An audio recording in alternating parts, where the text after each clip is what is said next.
My name is Darren Blake. I'm 34 years old, and this is how I took revenge on the brother who mocked my dreams, ruined my reputation, and now begs me to save him. It was nearly midnight when the email arrived. The office was quiet, the city, skylines stretching out beyond the tall windows like a sleeping giant, lights blinking in the dark. I stood alone, the hum of the air conditioning and the distant noise of traffic the only sounds left in the building. My desk was clean, just the way I liked it. No clutter, no chaos, everything in its place. I had built this company from the ground up with nothing but a laptop, sleepless nights, and more rejection than I could count. And now I stood in the headquarters of a multi-million-dollar firm, in the corner office that bore my name, Darren Blake, founder and CEO. The notification chimed softly, a new email. I glanced at my screen, ready to ignore it, until I saw the name in the sender line, Ryan Blake. The subject line hit me like a punch. Asterisk, asterisk, I need a job. Asterisk, asterisk. For a moment, my hands trembled not from fear or surprise, but from something much older, rage, buried deep beneath years of silence. Humiliation I thought I had outgrown, the kind that never quite leaves you. 5 years ago, Ryan stood in the middle of our parents' living room, a glass of scotch in one hand and his smug grin flashing for all to see. The whole family was there: mum, dad, cousins, uncles, and I had just shared the news that I was launching my own tech startup. Ryan had let out this loud, mocking laugh that silenced the room. "A startup," he said, smirking. "Come on, Darren, another one of your half-baked projects. When it flops, don't say I didn't warn you." Everyone chuckled. No one defended me, not even our parents. That moment haunted me for years. I'd lie awake at night replaying it, wondering why his voice always seemed louder than mine. Why? His words had the power to erase everything I'd worked for. Back then, all I wanted was his respect, his approval, some kind of acknowledgement that I mattered now. I was staring at his name in my inbox, reading the words "I need a job" from the brother who once laughed at my dream. My mind raced, not with panic but with choice. The kind of power he once wielded so carelessly was now in my hands. I used to want his acceptance. Now I was deciding whether I'd even dignify him with a response. Growing up, I was the quiet one, the dreamer, the kid who'd rather take apart an old radio than play football in the backyard. My older brother, Ryan, was the opposite in every possible way: loud, confident, athletic, the kind of guy teachers praised and neighbors admired. He was the golden child, and everyone knew it. He got the scholarship, the trophies, the applause. I got the leftovers, and I told myself I didn't mind. I told myself I was different, not lesser. While Ryan chased popularity and performance, I spent my afternoons in the garage, fixing broken laptops and teaching myself to code with books from the library and free tutorials I found online. I was 13 when I built my first website, 16 when I rigged together a custom home network. I saw things in systems, in patterns. I liked solving problems, but to my dad, it was all just screen time. "That tech stuff won't get you anywhere," he said. "Go outside, get some air." And Ryan, he never let a moment pass without a jab. "What's up, hacker boy?" Still building robots in the basement. They all treated it like a phase. But I knew after college, I landed a job at a mid-tier corporate firm, sitting in a grey cubicle with people twice my age, buried in bureaucracy and pointless meetings. Every day felt like dying slowly in business casual. But even then, I was quietly working on an idea for a productivity app that would help people organize their lives in a smarter, more intuitive way. I believed in it. I knew it could be big. So I spent my nights building prototypes and my weekends coding until my hands cramped. When I finally gathered enough courage to pitch it to people around me, no one took me seriously. I quit my job anyway. I had no savings, number investors, no safety net, just a laptop and the insane belief that this idea was worth risking everything for. I moved back into a dingy studio apartment, lived off ramen and black coffee, and poured everything I had into developing the app. Eventually, I brought it to my family. I wasn't asking for money, just support. Maybe encouragement. Maybe someone to believe in me instead. I got laughed out of the dining room. Ryan leaned back in his chair, smirking like he always did, and said, "You're not cut out for the real world, D. This hustle life. It's not you. You'll be back in a cubicle within 6 months, crying over your little failed project." Our parents didn't defend me. My mum looked away. My dad said, "Maybe listen to your brother for once." Even my friends began to pull back. Texts stopped. Calls dried up. They stopped inviting me to hang out because I was always working on that app. And my girlfriend, Claire, who had once said she admired my ambition, grew colder by the day. She started calling it your little project, said she needed someone more stable. Then one night, she was gone too. Everyone left, so I buried myself in the only thing I had left, the work. I coded until sunrise, sketched UI designs on napkins, taught myself marketing and business development through YouTube videos. I slept 3 hours a night, cried in silence when it all felt like too much, and got up the next day to do it again. I made mistakes, I failed, I rebuilt, and I kept going, not because I thought I was invincible, but because I couldn't stand the thought of proving Ryan right. It's one thing to fail.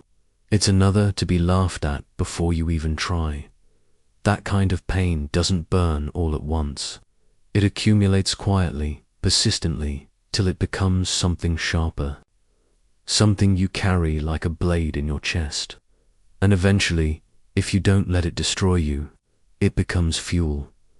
So I kept going, because I knew that one day they'd all see what I saw, and Ryan would have to look me in the eye, not as the brother he mocked, but as the man who didn't need him anymore. After 2 brutal years of sleepless nights, failed prototypes, and countless rejections, Pulseboard finally launched. It wasn't flashy, no celebrity endorsements or viral press, but it was clean, smart, and functional. A productivity and collaboration platform that made workflows simple and intuitive. A few small businesses signed up in the first week. A blogger in the remote workspace gave it a positive review. For the first time, something real was taking shape. Darren felt proud, not because it was perfect, but because it was his. And when the date came for a modest launch event in a shared co-working space downtown, he did something he hadn't done in a long time. He invited his brother. Ryan showed up 30 minutes late, already buzzed. Darren saw it the moment he walked. In the glassy eyes, the way he slouched against the back wall, smirking to himself. The room was filled with a small but supportive crowd. Early users, local entrepreneurs, friends of friends. Darren stood in front of them, demoing the core features of Pulseboard, explaining his vision with the calm, focused passion that had carried him this far. But midway through the presentation, Ryan laughed, loudly, eyes turned. "Sorry," He slurred. This is what you've been doing for 2 years. A glorified to-do list app. He raised his plastic cup. Cheers to hobbies that waste your 20s. The room went silent. Darren's heart dropped. He tried to ignore it, tried to move forward, but Ryan wouldn't stop. Come on, D, he said, voice rising. You think this is a company? Be real. You've always been more fantasy than function. Someone caught the whole thing on their phone. The video was online within hours. Ryan mocking him, Darren standing frozen in embarrassment. A tech blogger reposted it with the headline, "When launches go wrong, a lesson in public sabotage." Within days, Darren became a meme, not for the product, but for being the founder whose own brother torched him at his big moment. Investors who had shown early interest suddenly went quiet. A few emailed saying they were reconsidering their options.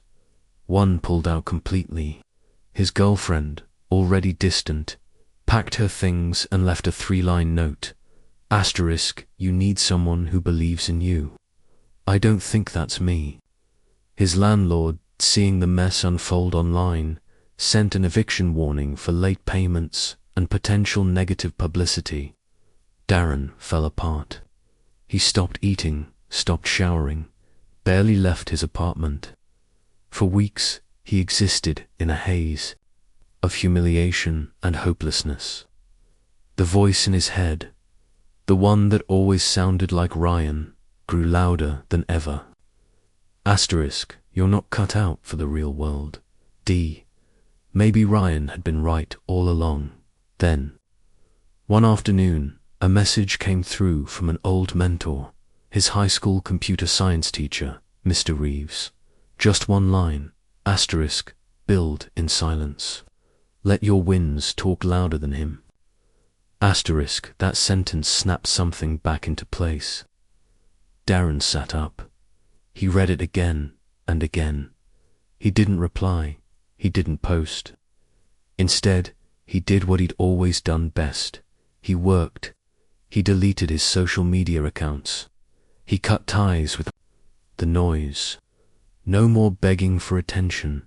No more asking for support from people who'd never cared. He stopped trying to prove himself to Ryan. From that day on, he vowed to never seek their validation again. But he made another vow, one that lived in his chest like a heartbeat. He would come back from this, not to earn their respect, but to take it. Not to be accepted, but to win so loudly that even Ryan would have to hear it in the silence he left behind. This wasn't about survival anymore. It was about revenge. And Darren would get his, not with fists or fury, but with undeniable success. After the public humiliation, Darren disappeared. Not in the dramatic, pack up and leave town kind of way, but in the quiet, methodical, surgical way that only the truly broken can manage. He moved out of his apartment and into the spare room of a friend's townhouse. Chris, an old college buddy who offered him a roof in exchange for fixing his broken router and occasionally debugging his company's clunky CRM system. It wasn't glamorous, but Darren didn't need glamorous. He needed power, and right now, power looked like a hot plate, a mattress on the floor, and Wi-Fi strong enough to code all night. He lived on ramen and cheap coffee. He slept in 3-hour bursts. He worked through holidays. He blocked his family's numbers, muted mutual friends, and ignored every calendar reminder that used to signal birthdays and anniversaries. The past didn't matter. Only the work did. He rebranded Pulseboard from the ground up, new logo, new tagline, rebuilt the back end from scratch. Every bug he fixed felt like reclaiming a piece of his dignity. He brought on 2 interns, college kids, who believed in the product and worked just as obsessively as he did. They worked from the living room, using old monitors and IKEA folding tables. There were nights when the 3 of them crashed on beanbags, only to wake up and start again. Then, by pure coincidence, maybe divine alignment, he crossed paths with a mid-level tech investor at a coffee shop. The guy had seen the old viral video, smirked, and said, "You're the guy whose brother torched his launch, right?" Darren could have walked away. Instead, he pitched Pulseboard right there on a napkin, hands shaking, voice flat. Something in that rawness must have clicked. The investor said, "You've still got fight in you. I like that." He didn't offer millions, just enough to breathe. Enough to get them off beanbags and into a shared workspace. That tiny bit of belief lit a fire under Pulseboard that never went out. Growth started, small indie teams, a few design studios, digital nomads. Then it picked up. Startups, agencies. Within a year, a Fortune 500 company adopted Pulseboard across their remote teams. That deal changed everything. Investors lined up. The press rewrote their narrative. The same blogger who mocked Darren's launch now called him the quiet disruptor. 3 years later, Pulseboard was valued at $42 million. Darren upgraded his apartment, hired a real team, built a culture. He walked into his office every morning without apology, and still he never went home. Not for birthdays, not for holidays, not even when his father got hospitalized with a mild heart attack. He stayed away and watched from a distance, and from that distance, he saw Ryan's life start to fall apart. First came the job, lost something about restructuring, performance issues, then the divorce. Rumors circled that his wife had grown. Tired of the inconsistency, the arrogance, the drinking, Ryan tried launching a podcast about life, leadership, and leveling up, but it flopped after 5 episodes. Bad audio, worse advice. He started freelancing, reached out to old contacts. Mutual acquaintances started bringing Darren's name up in conversations, saying things like, "Ryan asked if you'd be at the alumni dinner, or he mentioned you the other day, said he was proud of you." Proud. That word clung to Darren like static. It didn't spark pride, it sparked anger. Then one afternoon, Darren checked his LinkedIn and found a new message request. From Ryan. ****, heard you're doing well. Wanna grab lunch? ****, no apology, no reflection. Just casual entitlement, like nothing had happened. Darren stared at it for a long time. Every emotion from the past 5 years bubbling back up: humiliation, rejection, rage, and somewhere buried underneath it all, longing for closure, for justice, for something that would make it all make sense. He didn't reply, didn't block him, just left it unread. He wanted Ryan to see the silence, to feel it, to realize that the little brother he used to mock could now determine the terms of their relationship with a single tap. The revenge was brewing, slowly, methodically, just like everything Darren had built. But inside, he was torn. Part of him wanted to see Ryan crumble further, to let him drown in the weight of his own downfall. But another part, the younger part, the one who still remembered wanting his brother's approval, wanted a conversation, some kind of reckoning, maybe even closure, but not yet. Ryan had spent years talking down to him. Now, Darren had learned the power of saying nothing at all. Present day. My office is everything I once dreamed of, and then some floor-to-ceiling windows, glass walls, custom walnut desk. The city hums below me like a living thing, distant and unbothered. My team moves like a machine, smart, loyal, driven. We built this company from the ashes of every time I was told I couldn't. Every time Ryan laughed, every time someone turned their back, and I built it without any of them, without handouts, without apologies. Then it came an email that hit harder than any viral post or investor rejection ever had. Subject: I need a job. Please. It was from Ryan. He went on, explained that things had gotten bad. Said he was broke, living off credit. Even just contract work, he wrote. Anything you've got? For a long time, I just stared at the screen. The same hands that once trembled under his voice now hovered steady over the mouse. This wasn't satisfaction. It wasn't closure. It was the moment I realized I had the power now, and I wasn't going to waste it. So I scheduled a meeting, told him to come in for an interview, told my assistant to reserve the boardroom. No nameplate, no prep, just a time and a room. When Ryan walked in, he was wearing an ill-fitting suit and a smile that didn't quite reach his eyes. He looked older, thinner, like the arrogance had finally been peeled away, one layer at a time. He extended a hand, trying to be casual, trying to pretend we were still brothers. I shook it, cold, professional. I motioned for him to sit. He tried small talk. I didn't bite.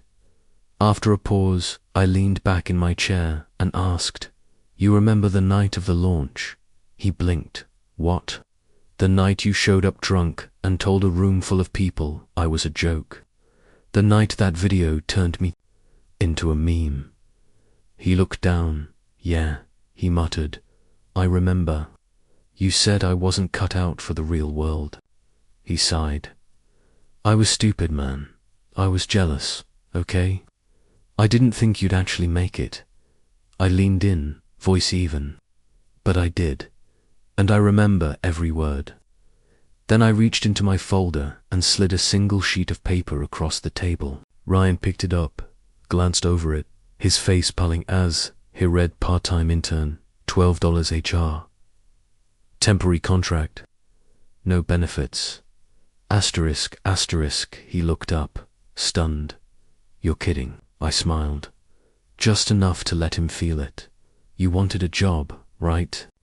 This is all you're qualified for. He stared at me, eyes darting like he was waiting for the punchline. The moment I'd laugh and say, gotcha. But I didn't laugh. I didn't flinch. He stood up abruptly, the chair screeching against the floor. You think this makes you better than me? No, I said calmly. This makes me everything you said I'd never be. He stormed out, muttering something under his breath that I didn't bother to catch. I didn't get up, didn't follow him. I just sat there, alone in the boardroom, the sun catching the edge of the offer letter still on the table. It wasn't anger that filled me. It wasn't joy either. It was the quiet, final confirmation that I no longer needed to prove myself, not to him, not to anyone. I had already won. That night, after the meeting, I went home, not to the cold little studio apartment where it all began, but to the townhouse I'd bought last year, quiet and sunlit, filled with books and calm. The kind of place I used to imagine when the walls were thin and the power got cut off because I couldn't pay the bill. I poured a glass of wine, sat by the fireplace, and opened the old storage box I hadn't touched in years.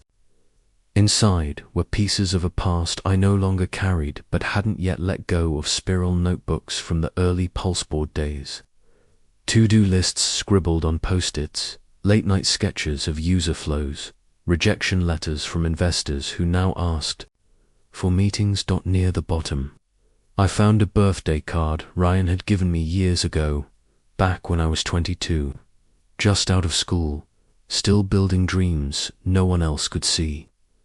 On the front was a cartoon rocket ship. Inside, in his handwriting, it read, Asterisk, don't dream too big. D. It'll just hurt more when it doesn't work out. Asterisk, back then, I laughed it off. Told myself it was just his sense of humor. But now, holding it under the soft glow of the fireplace, I felt the weight of every moment I had let comments like that shape the way I saw myself. I stared at the card for a long time. Then I folded it in half, lit a match, and watched it curl into ash. These days, my life is bigger than Ryan ever imagined. I don't need to prove anything to him or to anyone. I spend my time mentoring young founders who remind me of myself at 25, hungry, hopeful, invisible to the world. I fund startups no one else will touch. I teach them not just how to build a company, but how to survive the loneliness of believing in something before anyone else does. Ryan still sends the occasional message, a Happy New Year text, a forwarded article, once even a voicemail I never listened to. I don't respond. I don't delete them either. I just let them sit, unread and unanswered. He used to laugh at me. Now he's not even worth a reply. Years later, I found myself back at the old house my parents' place on a quiet Sunday afternoon. They weren't home. I didn't tell them I was coming. I walked around to the side, past the rusted fence, and stood in front of the garage door I hadn't touched in over a decade. I opened it slowly, the hinges creaking like they remembered. The air inside was stale, thick with dust and the faint scent of motor oil and soldered wires. The workbench was still there, though warped and splintered from time. A few cracked plastic bins sat in the corner, untouched. It was smaller than I remembered, humbler, but sacred all the same. I stepped inside, shut the door behind me, and sat down on the cold concrete floor where I used to hunch over old desktop towers, scraping, my knuckles trying to fix motherboards I could barely afford. I closed my eyes and let the silence settle.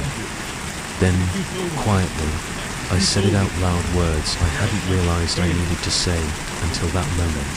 I forgive you, Ryan, but I don't owe you anything. I sat there for a long while, not in sadness, but in stillness. The kind of peace that only comes after you've walked through fire and made it out with something whole inside you. I stood up, brushed the dust from my jeans, and walked toward the door. I flicked off the light, let the darkness wrap around the room like a memory, and left the door slightly open behind me, not for Ryan, not for the past, but for the boy I used to be, the one who built his first dream in a forgotten garage. As I walked away, the sun warm on my back, a quiet voice echoed in my mind like a truth finally settled. Asterisk, they used to laugh at the dreamer in the garage. Now the world pays to use what I built there. Asterisk.